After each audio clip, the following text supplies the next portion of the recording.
Back when I was a child, I used to go to the Whitney Public Library, which is right beside the fire hall where my dad was a volunteer firefighter in Porcupine, Ontario, Canada.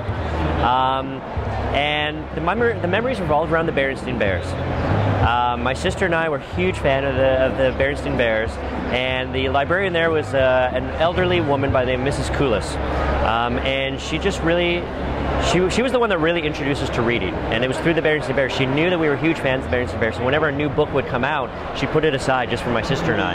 And we would come in, and she'd be like, "Oh, I have a surprise for you," and my sister would be like, you know, we always knew what it would be, but there was always that curiosity, like, "Oh, what exactly is it going to be? What does she have for us?" And it'd always be the next issue, or not, well, the next Berenstain Bears book, and yeah, just. It was that personal touch. I mean, the libraries were great because, I mean, my mom would take us there every week or every 2 weeks just to pick up new books, to read, and to experience. But I mean, it was that personal connection where it was the librarian, Mrs. Koulis, who just really, she knew what we liked and introduced us to it. And yeah, it was just, I look back very, very fondly on those moments.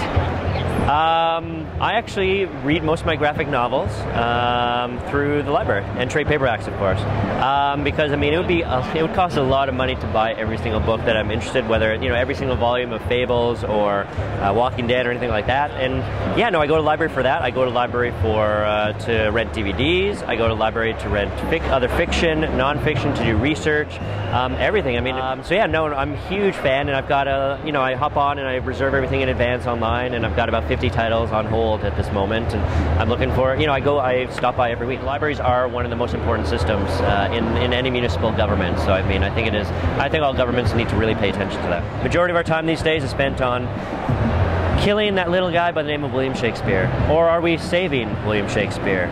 Only you will find out if you read Kill Shakespeare.